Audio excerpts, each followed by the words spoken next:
Good afternoon, everyone, and welcome. Hopefully, everybody can hear me okay. Let me just check I've unmuted myself. I have unmuted myself. Just type a yes in the chat if everyone can hear okay, but I am presuming that you can. So, welcome to today's session. I'm Tash Courtney-Smith, CEW board member and the founder of Tash Partners, and I'm really excited to be hosting today's session. It was great seeing so many familiar names coming into the session. I was just watching as everyone was joining the webinar. And I know that many of you who've joined and all of us are very aware that in beauty, we invest a huge amount into brilliant products and standout creative. But as we all know only too well, even the strongest campaigns can fall short for one reason or another. And often that can be if the underlying foundations aren't set up to support them. Today, we're going to be digging into often overlooked mechanics, data, tracking, structure, and how getting these right can unlock real scalable paid media performance. So whether you're a founder, marketer, or performance lead, this session is all about turning complexity into clarity and helping you get more from every pound that you spend. And we're also going to be going under the hood of some real ad accounts as well, which I know will be super interesting to anyone who's like me, who loves seeing inside other accounts. At the end of the presentation, there'll be time for questions. So please have questions ready and put them in the Q&A box at the bottom of your screen. Also, if you do have any questions as we go along, just feel free to drop them into the chat. So joining me today are two brilliant speakers who will be sharing both expert insight and real-world brand perspective. Please welcome Wesley Hartley, Chief Commercial Officer at Leaf. Leaf is a performance marketing agency known for its data-led approach to scaling paid media. And Deborah Stead, a good friend of mine and CEO of Studio 10 Beauty, a British pro-age brand creating skincare-powered, easy-to-use products for mature skin. So just while I turn to slide one, Wes and Debs, would you like to both introduce yourselves? Kick off with an intro. Wes, do you want to go first? Oh, okay. Yeah, I'm the Chief Commercial Officer at Leaf and Head of Strategy. I've been in e-commerce and performance marketing for about 15 years. Worked with brands large and small all over the globe. For anybody who doesn't know Leaf's background, we were originally a music technology company. So we built our own streaming platform, which was one of the largest streaming platforms, music streaming platforms in the world. We built our own marketing technology, specifically tracking technology and automation technology to create ads. And this was, I don't know, 15 years ago. And we quickly pivoted into the e-commerce space shortly after that. And yeah, I think that gave us a really, solid foundation for marketing. We had no prior marketing experience, so we kind of bring something kind of different into the e-commerce world. So yeah, over to you, Deb. Thank you. So I'm Deborah Stead, or Deb, and it's a privilege to speak with such sort of professionals on the panel today or this afternoon. So my background is probably a lifetime really in the beauty industry. Probably the first half of it was working with big corporates, whether that's Boots, Walgreen Alliance, or Schwarzkopf, or Harrods, or Virgin Cosmetics. And then really over the last 15 years, I've been working under my own consultancy, and either working on startup, turnaround, or expansion projects. And sometimes that's a very short project. Sometimes it's a 10-day project that turns into 18 months. For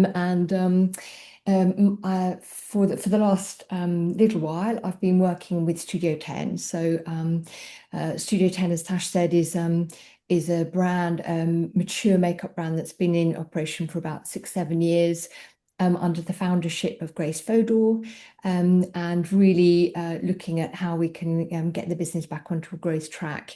And hence, that was my introduction to Wesley and Leaf last October. So yeah, that's me.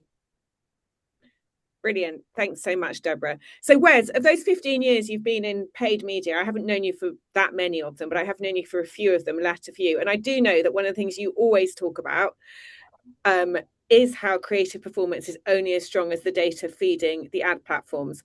And that can be quite frustrating for people who are like true creatives and think, the creative can cut through everything. Can you explain what this actually means in practice? Yeah. Okay. Thanks, Tash. Yeah, don't tune out for this part of the webinar, because I honestly believe it's the most important part of performance marketing. And I feel, and not in any kind of patronizing way, I feel sorry for a lot of the performance marketers who are just trying to iterate on creative as a way to drive performance, because people like Meta keep saying that everything is creative driven and Andromeda, and they put so much focus on creative that actually I think the entire performance marketing industry all over the world has totally taken its eye off the ball, and it's been forced to take its eye off the ball.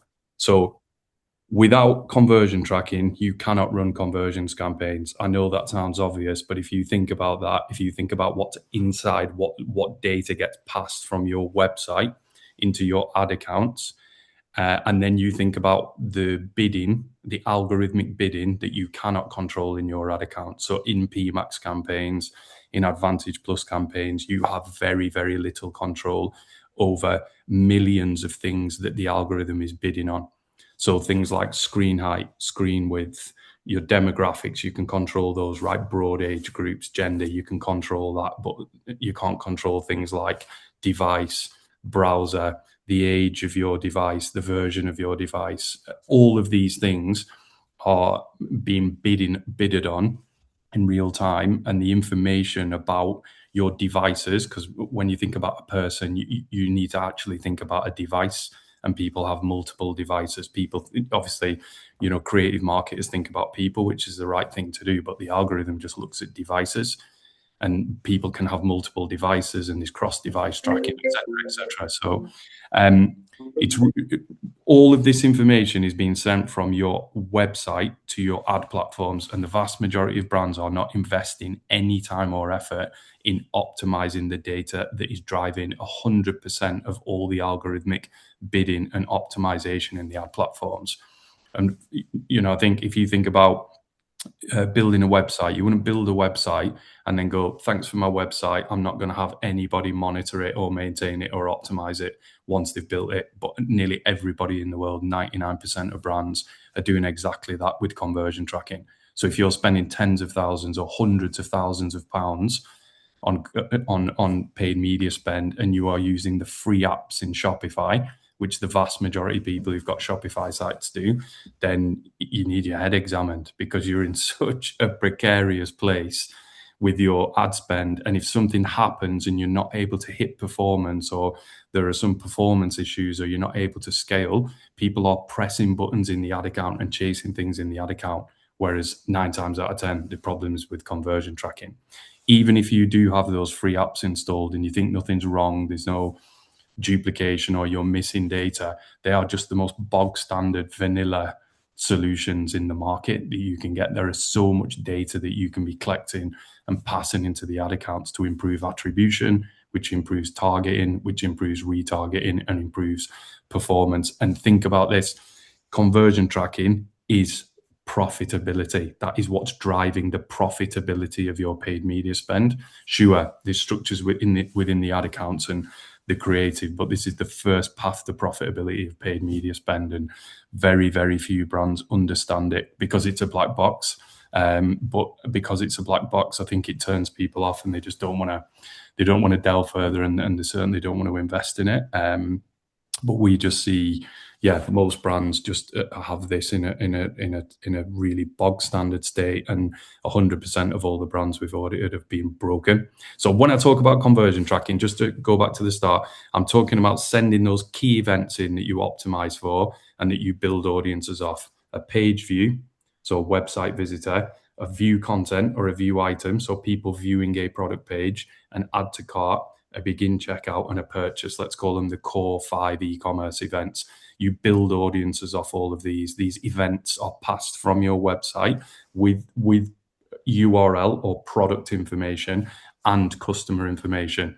And you are meant to link.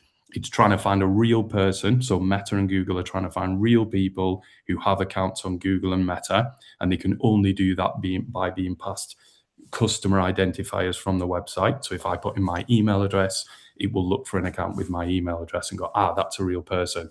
I will now add them to an audience, and I'll retarget them with the product they have viewed. And the algorithms and ad accounts are learning from product interactions with real people. So it already knows, right, you've got 10,000 customers, and most of those customers buy this product. I'm going to get that product from your feed and serve it to people who look like your 10,000 customers.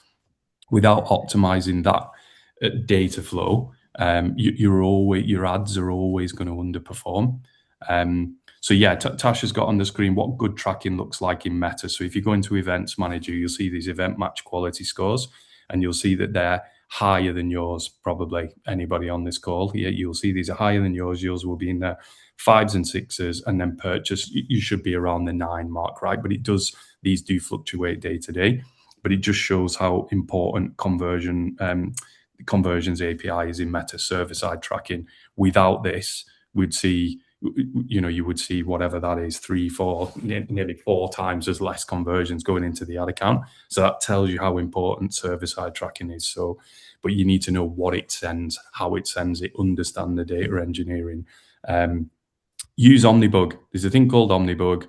Install it in Chrome, and then you can go to any website in the world. You can install it as a dev tool, and then you can see Omnibug, and you can see what events are being recorded on your site. It's not a perfect tool, but it'll give you an idea of all the data that is being sent. It's driving algorithmic bidding.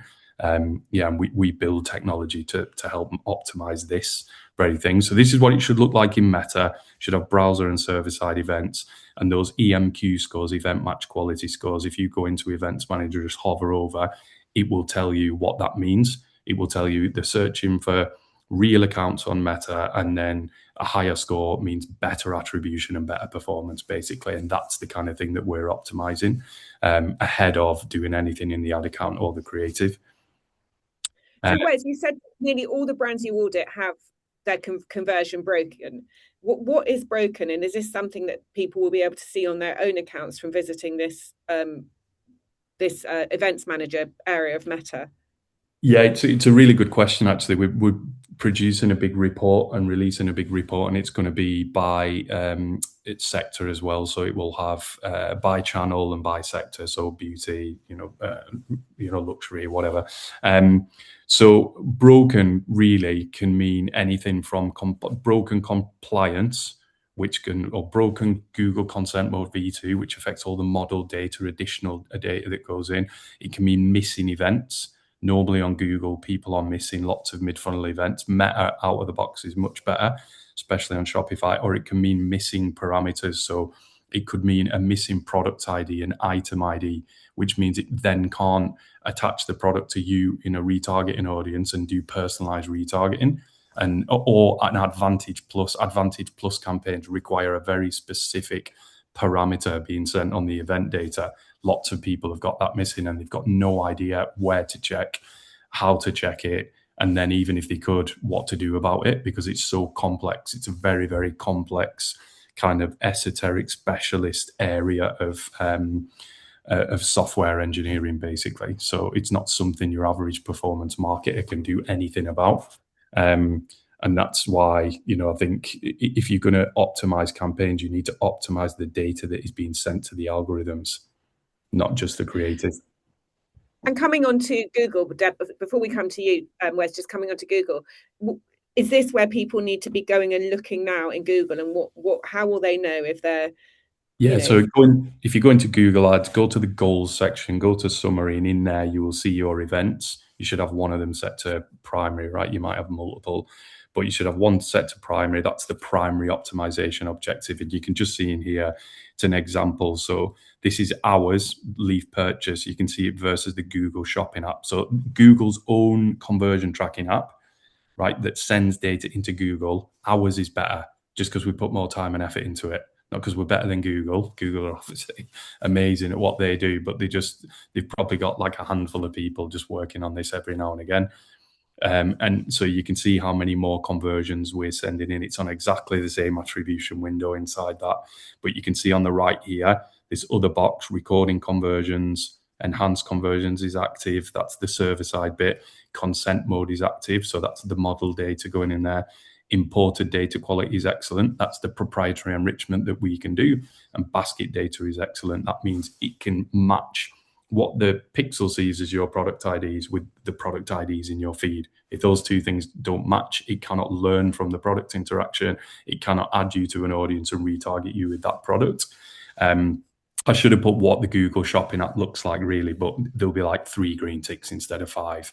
So you can imagine that it's 75% as good, right? It's missing 25% of this stuff. And then if you are using GA4 for any kind of tracking in Google Ads, you can see how much data is missing there from Google. Google actually says, do not use this as a conversion source if you are running conversions campaigns. It's not real time, which is super important in bidding. It's batched over 48 to 72 hours, and it just cannot pass. It cannot record as many transactions, and it cannot pass as many transactions into Google as a native Google Ads tag. So if you are using GA4, look at how many more conversions, how much more attribution, 40% more, about 40% more attribution you could be getting, and that can be feeding much more retargeting. Your retargeting audiences would be bigger, the targeting will be so much richer, the campaigns will have more data to optimize against. And we see Google's woeful. The majority of the industry have got Google done really badly. Meta, if you're using Shopify, is a lot better out of the box, but it's still a bog standard integration. Thanks, Wes. So Deb, this is exactly what you guys do with Leaf, right? By way of sorting out all this conversion tracking. Where was the conversion tracking at Studio 10 beforehand? Did anyone know there was any issues, and what difference does it make once they're sorted? Yeah, so I guess it's a bit like driving a car with the tire warning light on, and you're not really sure if you've got a puncture or whether it's just the warning light is iffy. So yes, I think there was an awareness that there was something not quite right, but we couldn't quite get to the bottom of what was not quite right. And when Leaf started to get involved, we started to, appreciate how important the tracking elements were. And, I think when you, think about performance marketing is all about precision data and metrics and making key decisions based on that data or metric. And if you suddenly start to doubt whether those metrics are actually correct, the confidence that your business confidence and business and as a reputational leader and as a professional within a business and driving and steering a business, it's incredibly difficult. And especially, for a business like Studio 10, and lots of things I'm going to say are not necessarily specific or unique to Studio 10. And as Wes said, there are a huge amount of businesses that, have this type of problem. And it's probably more, I don't know, Wes, if this is right or wrong, but probably more likely in slightly more legacy orientated brands where, there has been so much change technologically. If there hasn't been a very strong IT incumbent or digital agency or marketeer, then maybe some of these things have been missed along the way. So I've seen this repetitively. So this is not by all means just about Studio 10, but businesses and I think Wesley said a really important word, which is profit. And obviously businesses, especially businesses with investors, money is coming into the business, and you as a leader or a leadership team or a performance marketeer are trying to justify the spend of that all-important investor cash and prove that you're doing the most dynamic thing with that money, and you're really driving profitability as fast and as furiously and as appropriately as possible. So when there's not that clarity and there's an uncertainty as to the numbers that you're looking at, then that is not a great situation to be in. And I think we had a bit of a situation whereby the Meta and Google campaigns and the reported ROAS from those various campaigns and various platforms looked stronger than was real, and the attribution was unreliable. So it's one thing to report, numbers that are negative, but it's another thing to be reporting numbers that are more positive than reality and the economics of the business. And things like, our sessions disagreed across the different platforms across Meta and Google and Shopify. And the other thing is that, again, like I'm sure lots of businesses, we had multi-analytics platforms. So we were, as a team, we're looking at all sorts of different platforms. We were looking, at Google, we were looking at Shopify, we were looking at Triple Whale, we were looking at a whole host of different platforms, apps, and analytics providers, and every single provision or platform was giving us a different read. So the one great thing about sort of the cleanup and starting to work with Leaf was having a North Star. And I think, then you are looking at one place, you're looking at one platform with all of your analytics, your customer analytics and your performance analytics in one place. And suddenly your day by day, your week by week, your month by month, whatever frequency of analysis, A, it's live, and B, it's coming from one source, and that source is good and honest. So that was, I guess, step one in how we started to improve our data accuracy. Brilliant. Thank you so much, Debs. So coming on to creative, because Wes, you're totally right. There's been an industry-wide shift as though everything about performance can be solved by vast volumes of diverse creative. Where do you sit with this in terms of creative's ability to sort of right all wrongs? Yeah, well, it just can't. I've watched brands kind of just scrabble around for performance by just chucking creative at it, when the problem is either the conversion tracking or the structures within the ad account, which we'll come on to shortly. And I think Deborah, just mentioned with Studio 10, the ROAS was inflated for Studio 10. It just bore no resemblance to what was to the actual numbers in Shopify. So declining customer acquisition, declining customer numbers month on, and then the ROAS looked amazing in the channels, right? And that can be for a number of reasons. It can be the attribution windows. So on, Meta, you've got 7-day click, 1-day view, you've got an engaged view. If you check that and all of your conversions are coming from a 1-day view, or they're coming from an engaged view, but mainly a 1-day view, it means they're probably coming from somewhere else. And actually, there's a lot of attribution overlap. If you're spending 100 grand on Google and you're spending 10 grand a month on Meta, and Meta looks amazing, you'll probably see that the 1-day view is mopping up. You're reaching all the same people that are actually being converted on Google, and you're just showing them the ads and they're taking credit. Google, in reverse, actually is normally the worst kind of offender. Most people have got huge attribution windows on Google. They'll have like a 30-day attribution window for a product that costs, an average order value of 40 quid, where people don't need to think about it for any longer than 24 hours. It will even show you in Google how long it takes after the first click for people to buy your product. You can see that in Google Analytics, and most people buy within, depending on the average order value, especially cosmetics, they buy pretty quickly.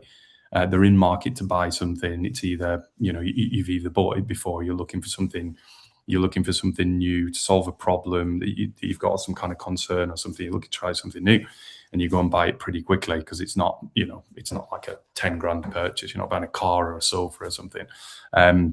So attribution windows are normally a problem. So, and then you've got that on email as well. So you add up Google that's on a 30-day attribution window, and a 1-day view, and you add up Meta that's 7-day click and 1-day view, you add email, you add them all together, and there's more revenue in these platforms than you've got in the business.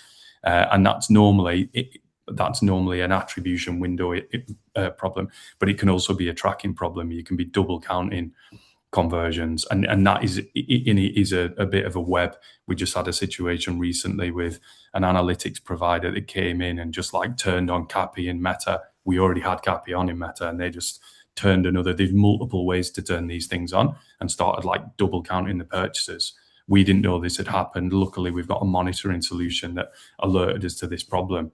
But the big problem is when you turn that off, it looks like the conversion rate is suddenly doubled and then halved on the ads. So it sends the targeting all over the place because you're saying, oh, this is working amazing. No, it's actually really shit.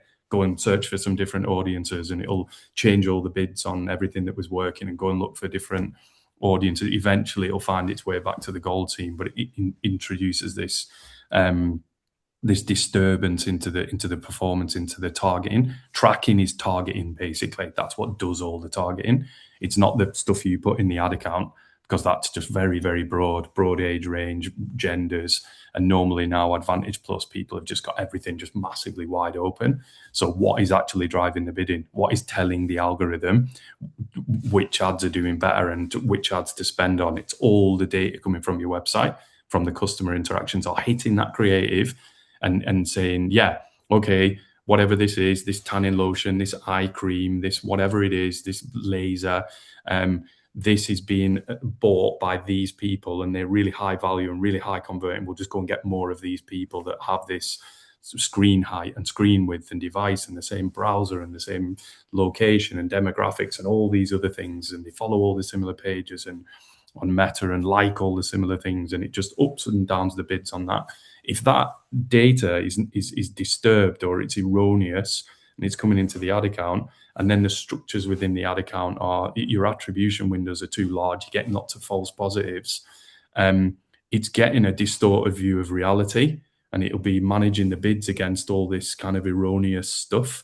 So actually just sorting out that data flow in your attribution windows, saying only optimize against a 7-day click or in this channel, or only optimize against a 1-day click in this channel. 1-day click, obviously, worst case scenario, but with brands like Foot Asylum that we've worked with, for example, that have got hundreds of bricks and mortar stores, billboards everywhere, TV ads, they've just got many, many channels. Anything that was over a 1-day click in the ad account would instantly massively distort the performance.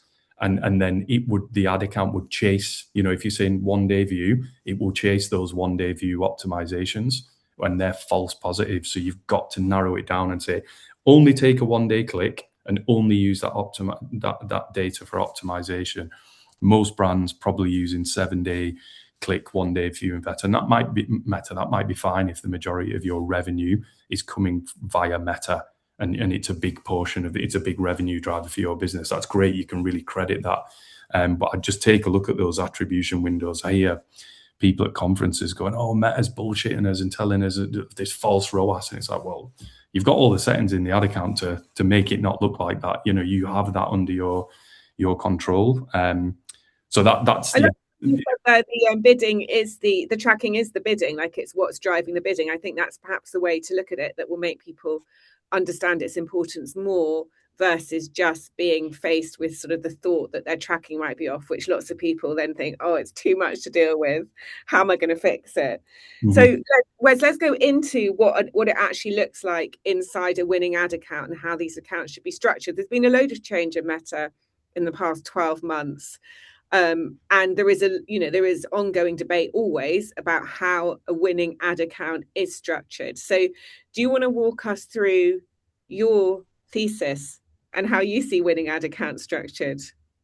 Yeah, so ultimately, a winning ad account is an ad account that gives you control. And again, people like Meta and people like Google, remember that they say the same thing to every single business on earth. Whether you're Justin Bieber's marketing manager, the shop round the corner, Studio 10, Adidas, they just say the same thing to every single business. That just cannot be right. And now they're saying, oh yeah, Andromeda, just give it loads of creative, Advantage Plus, one campaign.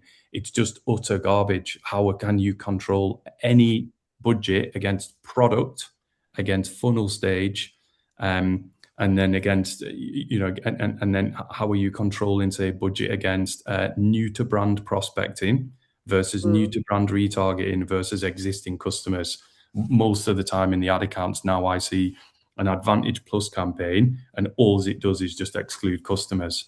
But if you're telling it to optimize for a cost per purchase, where's it going to get the easiest cost per purchase? From the people who visited your website and abandoned baskets. It's just going to spend all the money at the bottom of the funnel. And if you're doing that on Google, and then email is also retargeting those people, you're going to have huge attribution overlap between your channels. You need to control the budget right at the top of funnel. And so in the middle, these three red arrows here, so you've got top of funnel, new to brand purchase under the first red arrow. That's a conversion campaign, right? And people think this funnel is dead. It is not dead. It's really not dead. So you could split this right as well at the top of funnel. You could split that by product category to control spend against product and to control spend against margin. Because unless you're giving that data, unless you're giving all of that information into the ad accounts, it doesn't know what's high margin. It's just optimizing for a cost per purchase. And where do you do that on a campaign level or on an ad set level? That split, many Yes. brands need to maintain budgets against different SKUs or ranges, and I agree that the advice from Meta makes that impossible for people to do. And actually, lots of the brands I work with also just won't do it because they can't, right? You can't just pull out budget and let Meta determine what your budget is against product wise. So yeah, how would that? Are you talking on a campaign basis here at the top of funnel or ad set?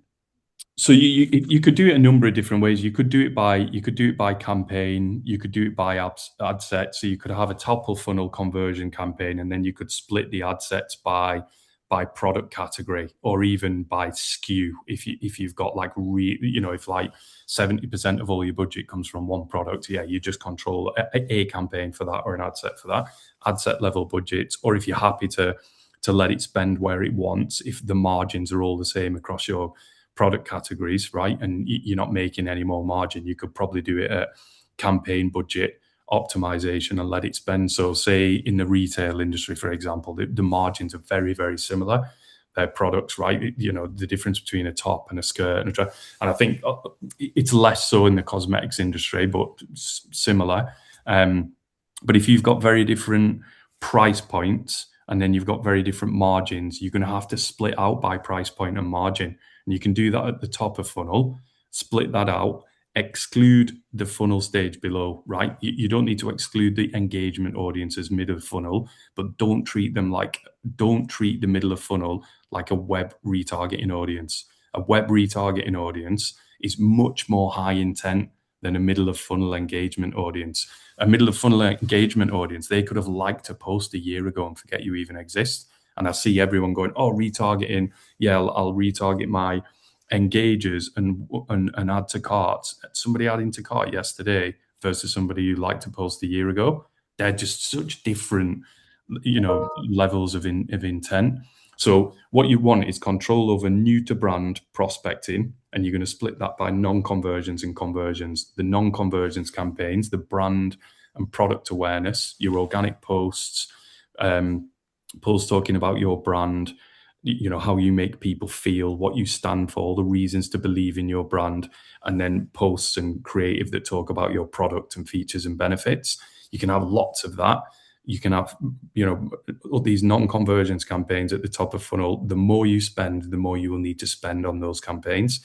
If you are spending hundreds of thousands or millions, you might need to spend 20% on non-conversions campaigns. The maths just won't make sense otherwise. So you need to drive more traffic and more engagement and own more of the impression share with non-conversions where you can get much more reach. But you need to make sure that you can retarget all those non-conversions campaigns, right? So the funnel is still really important. So this is Meta and Google. So you can have cold, new to brand. That means excluding all your web visitors, exclude all your existing customers. You are forcing all of the spend right at the top of funnel where it needs to be for the maths, for the unit economics to make sense. Brand awareness plus, this is something that we do called awareness plus, and product awareness plus. We have separate campaigns. They might have 15 ad sets. What I've noticed people do with non-conversions campaigns is stick a reach campaign on, have it like pretty broad, and then all of a sudden it's just getting you cheap reach and it's spending all the money against 65 plus, whereas your core customers are 25 to 45. It's a really, really common problem. So just go in, split those campaigns by age and placement. You might even be spending budget on Facebook Marketplace or the audience network, which are really shit quality traffic, low converting placements. You want to be hitting reels, you want to be hitting feeds. Split the campaigns out, those non-conversions campaigns by placement and age group. and you've got total control. You can play that like an orchestra rather than and you can just dial up, oh yeah, we're getting much better, more add to carts and more purchases from these age groups and these placements. I will just dial up more of that, but I'll still have coverage for the less converting age groups that we still want awareness of, and the less converting placements. But don't let the platform just spend where it wants. Next stage down, you're going to have your conversions campaigns, your Advantage Plus campaigns. Exclude your web visitors from these campaigns and exclude all of your customers, and make sure that's a live audience segment being piped in. Clavio audience segments being piped in are not reliable. Also download your customer list from Shopify and put that in and keep updating it every month.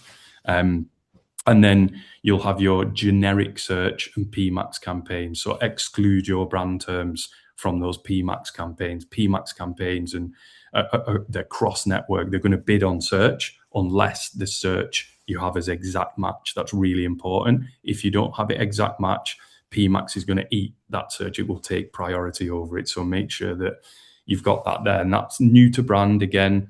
People are treating PMAX, they're adding in all their customer lists and everything, right? And they're adding in their brand terms in the search terms. Don't put them in there. Just keep it as generic and as non-customer focused as possible. You can have a separate campaign, customer campaign, remember. So exclude all that.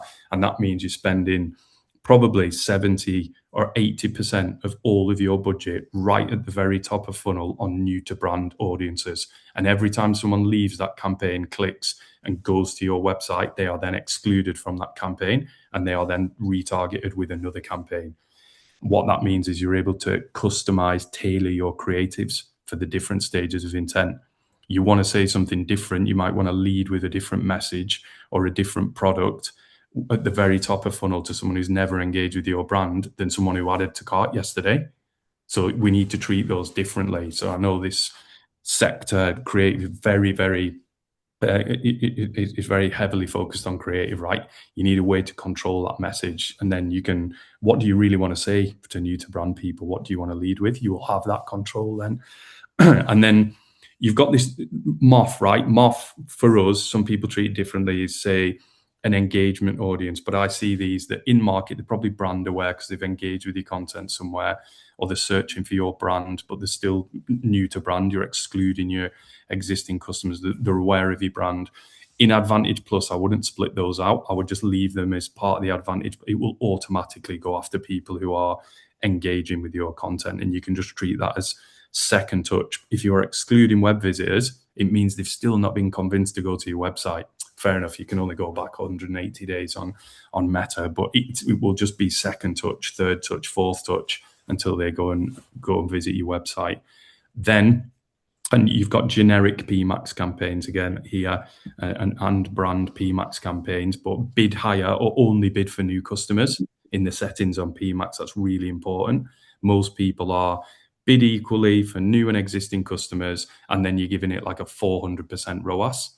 It's instantly going to go to the bottom of the funnel and bid on your existing customers or your website visitors, because that's how it can more easily achieve that target ROAS.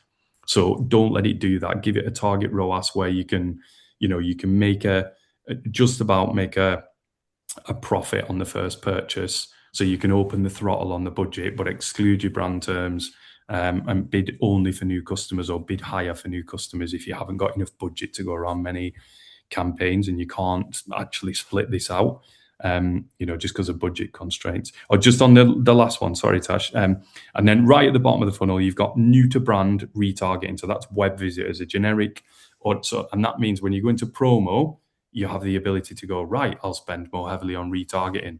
If it's all in your Advantage Plus campaign and you're only retargeting, you can't then go heavier on retargeting when you're in promo. But here you can go, right, we'll be a bit more aggressive. You can split out your customers now and have a customer campaign with win back, so not bought for X, sync all these audiences from CRM, or bought X but not bought X. You can just sync that audience, and you all do it in CRM. Just pipe all that in there and have it on a flywheel, and you can also retarget them with a refer a friend or some kind of promotion, something. And then you'll have your customer brand and search and PMAX campaigns on Google as well. You can even retarget your customers who are bidding on who are searching for your competitor brands. So you can say, right, they've been to our website, they're our customer, but they're trying to go elsewhere, and you can make sure that you can kind of stop them going elsewhere. Next slide, please, Tash. Well, I hope everyone was taking notes, because that was a really thorough walkthrough. We need to get that I know section this is out. a It was million literally miles an hour. everyone on the call. That was super important structuring information. Just, do you want to quickly summarize budget recommendations before we come and talk to Deb about how these changes actually had an impact on the Studio 10 account? Yeah, I think I touched on this. Ask, right, where do we put their budget? Which budget? What's your budget recommendations for these? So traffic and engagement, demand gen campaigns, and so non-conversion stuff across Google and Meta, anywhere up to about, I don't know. And this it needs to be about 10%. It can be less if you're only spending 20, 30 grand. I would just have like a small digit percentage, 2, 3, 4, 5%. As you're getting up towards 100 grand, you might need to open that out to closer to 10%. And as you're getting up to the hundreds of thousands or millions, that will need to be the magic number is about 20%. And you'll borrow that from that conversions campaign underneath. But your new to brand retargeting, web visitor, but also your catalog sales campaigns, right? So you might have 10% or whatever on a catalog sales campaign, which is automatically retargeting people who viewed something or added to cart, and then 10% on just generic web visitors. And then you want a bit of budget on your existing customers. But most brands are using paid media for new customer acquisition. They don't want to be hammering existing customers, and they won't have enough customers to spend more than between 2 and 5%. But you can split them by this: cross-sell, win-back, loyalty, and even proof. Just put your product ads out there, and if your customers love your product, they'll comment on your ads to say, I love this is amazing, and then get that ad and put it in your top of funnel. Seeing this work really, really well. Great. And Deb, what impact did it have on Studio 10 when the account was restructured with this level of granularity? In many, many, many ways. So, I think all of those things that Wes has outlined that often happen. So, for example, Studio 10, the biggest priority was new customer acquisition, and a lot of our spend was getting wrapped up and lost across the existing customer rather than pure new to brand, customer acquisition. So, the bottom line to that was we were spending a lot of money and we were not getting the efficiencies of that spend. So, we've started to see a good improvement in that. We're by no means there yet, but a lot of progress has been made. And I think it's just also to be very, very focused. And we have the Leaf team looking at our funnel points, the creative that we're targeting each funnel, and what hooks and triggers and messages we want to send at each and every level, and what that's delivering. And by looking at it in such granularity and looking at it at literally a day-by-day basis. I had a call this morning with James, and we've just put live a new video that suddenly it's hours worth of results, but that's all. Suddenly we're seeing a much better result than we've seen on a lot of previous creative. So I think what it gives us is A, efficiency. B, if we're not quite getting it right, we can it's virtually live. The time is very short to appreciation. That we can change what we're targeting, how we're targeting, and the creative we're using, and the messages that we're using. So we've gone from running similar campaigns and ads for long periods of time and just sort of hoping that it was going to stick and it was going to give us the efficiency and the results we wanted. We're now able to be very focused in a very granular way. And we can, we know that we're genuinely talking to new customers. And, that's our Studio 10's biggest challenge, is that we're a small brand, we're a very niche positioned brand.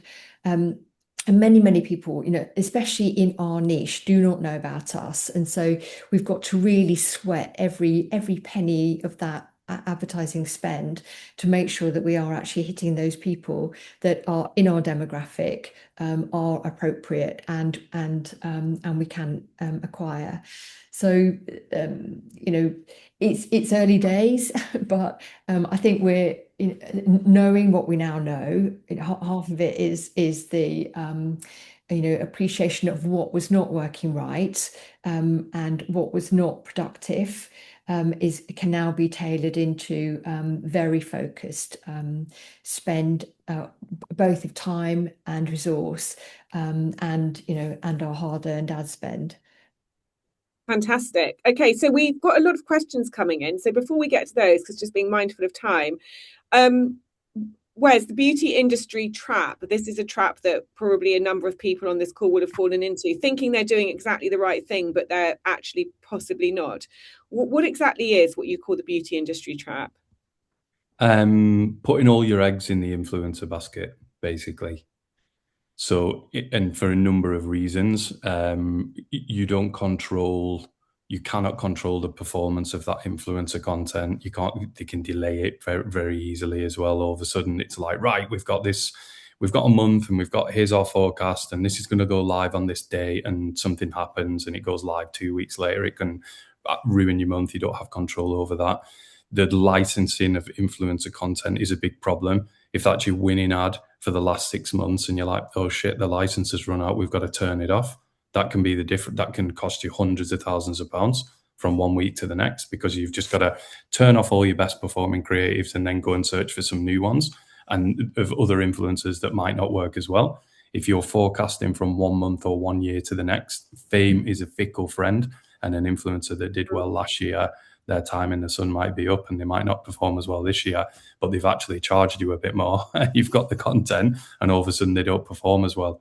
So, because they could have been rinsed, for the past, on other projects and everywhere else, and they've hammered their audience, and you're not really privy to some of that. So you're in a really precarious position. You need to try and control your own destiny. Everything about paid media is control. If you've got your own content, UGC can kind of make up for some of the influencer content, paid influencer content, but it can be a trap that I've seen a lot of brands fall into, and then it's really hard to move away from it, because a good influencer, the right influencer for your brand, they are going to be the best performers. It's just the shelf life is going to be pretty short, and they're going to be spikes rather than consistent incremental growth and stability, and it adds a lot of stability into the ad account. So I'm not saying the influencer thing is bad or don't do it, but try and build out your evergreen creatives that talk about your product and your brand, and you own the process and you own that creative. And the influencer stuff can be, they're the spikes, that's the cherry on the cake. But if you're over reliant on it, yeah, you can end up in this situation where you're underperforming against exactly the same influencer this same time last year, and there's nothing really you can do about that. Fantastic. Okay, and Deb, how is, in terms of reporting, and actually I think this feeds into one of the questions we're being asked, which is, if you don't have a data team, how do you do all this? How has it helped you to have the confidence with the reports that you give to shareholders and investors? Well, totally. So, the previous time, or the previous life, was accessing lots of different elements of data from lots of different sources, apps, platforms, trying to amalgamate it, try and identify what was your true truth and what wasn't. Now.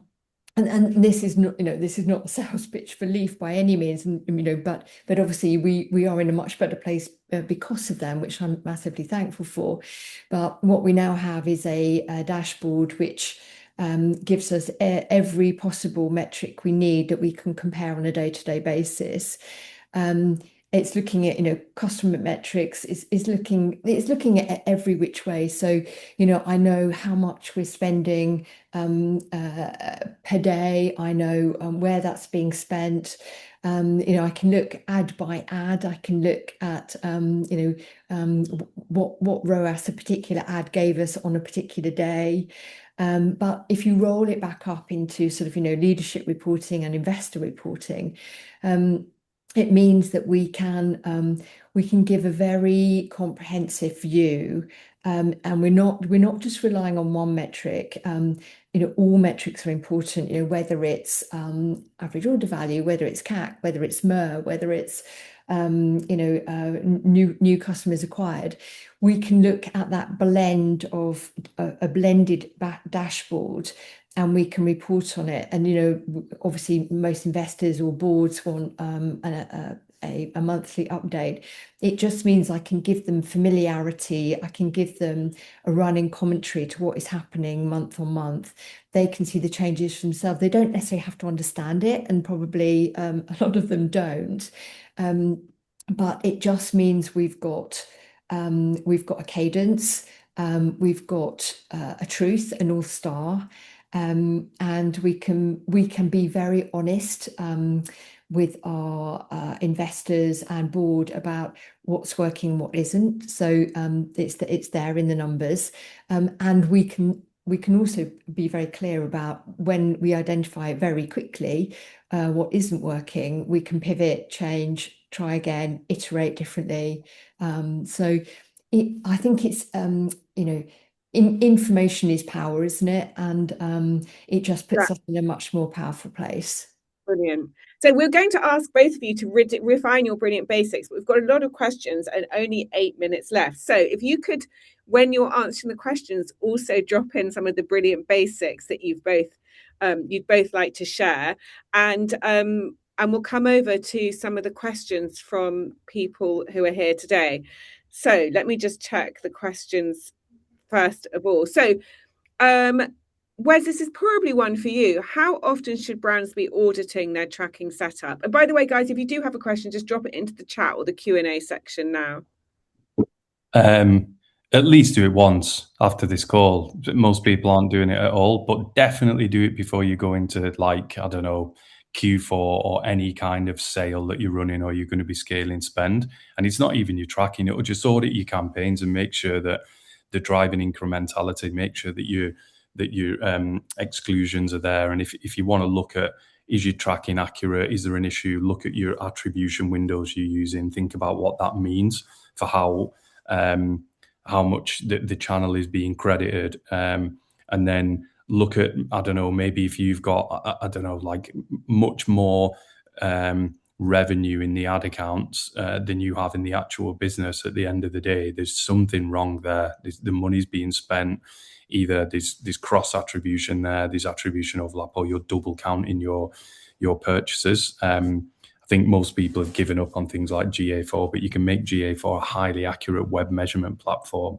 And the fact is that it just relies on tracking to be good to even use it. So yeah, I think look in Events Manager, look in the goals section in Google, and just have a nosy around in there. Just if anyone's using Claude or ChatGPT or anything like that, just drop in your data, download your data, drop it in, ask it questions. Look in Events Manager, you'll see warning signs. Some of them are pretty generic, like boilerplate warning signs, but I would say just have a look around those sections and make sure, download Omnibug, install it, and then you'll be able to check it yourself so that you don't have to rely on a developer or a specialist just to even. Yeah, and in fact, someone's asking, when you don't have a data team or budgets for a data team, where do you start? So, I mean, actually, the examples you've given there, Wes, the platform event tracking areas are essentially scoring brands. So that's a place that everyone can start with no budget, isn't it? Yeah, exactly. Yeah. And Omnibug is free. Yeah. And if you go in Events Manager and Meta and you see a score, what should a brand aim to get their score at? I mean, if you're using the free tools, I mean, you'll get good scores from Shopify anyway. You want to see your purchase event up in the 8s and maybe up in the 9s would be really good. The other events are going to be lower scores because you can't get as much customer information on somebody just landing on your website. Obviously, when someone checks out, they give you the name, email address, etc. The data's richer, you'll get a higher score for that. But people are, you should be seeing your page views and add to carts and checkouts in the 6s and 7s, really. Hours are well up into the 7s, and then purchase well up into the 9s. But that's pretty sophisticated stuff. And there's a couple of questions, both from new brands. So one is premium priced and the other hasn't said their AOV, but both essentially asking budget questions and what's the minimal viable version of that campaign structure which you laid out, which we could just quickly go back to, because obviously this is quite a large campaign across Meta and Google. Is there a minimum viable structure of that? Yeah, do you know what? It's a really good question. When you haven't got enough budget, you cannot split the campaigns out as granularly as when you have a lot of budget, and that is a challenge.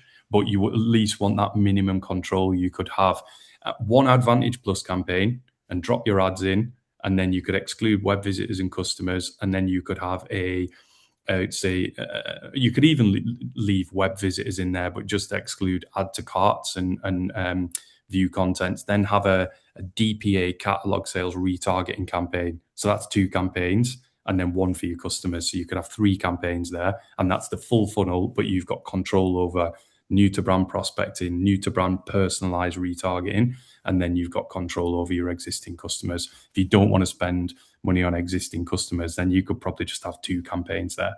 And then you could just have the maximum amount of data going through the minimum amount of campaigns and ads to build up data against them. Brilliant, fantastic. And just before we wrap up, 30 seconds each on what you would define or redefine as the brilliant basics as takeaways for everyone who's here today. Deb, do you want to go first? Yeah, sure. I would say improve the existing before adding new. So I think get what you currently do optimize and the best it can possibly be before starting to do different things. And I think there's a massive temptation right now is that doesn't feel like it's working. Flip to something new, new iteration, and actually you're missing the point. So know your metrics and do your basics better. Brilliant. Wes? Audit and fix, optimize your conversion tracking first. That's the first thing in the chain. The ad account structures second. Then you've got the platform to give your creative the best possible chance of winning and being successful. Without the first 2, you basically just throwing money into you're just shooting in the dark, basically. Fantastic. Well, thank you both very much for today. And thank you to everybody who's joined us as well. We will be sending out a replay of this on the CEW newsletter and also be publishing it over on YouTube. I would 100% recommend that you all get your performance teams and even agencies. Sorry, Wes, to recommend other agencies watch your webinar, but that was a highly informative session with a load of practical takeaways. And if you are not in the performance team yourself and don't necessarily know what to do with those takeaways, get your performance team to watch it. Get that slide, the key slide, which lays out the campaign structure. Obviously, speak to Leaf about auditing your tracking, and get them to document out that, because that was very, very specific and extremely good advice. So thank you both for joining us. Thank you, Wes. Thanks, Deb. And thank you to everybody who's here today. Yeah, thanks for having us. Cheers. Cheers, Sash. Thanks a lot. Bye-bye. Bye.